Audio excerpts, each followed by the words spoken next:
شو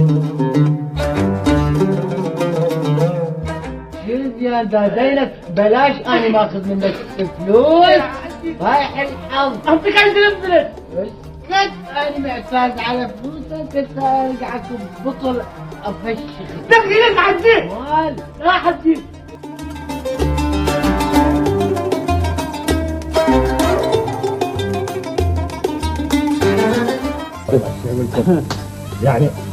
يعني حتى لو أنا وافقت ايه هو من يقول وافق؟ استاذي انا ما عندي مانع. والله انت احد ما يجي لك سؤال طبعا انت تكيف.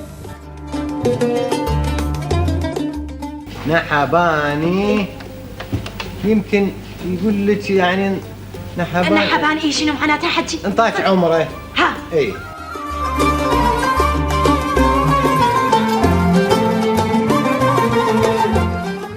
شو انت ولا في اليوم اكلتي وياي؟ اكل الجماعه ترى سواهل.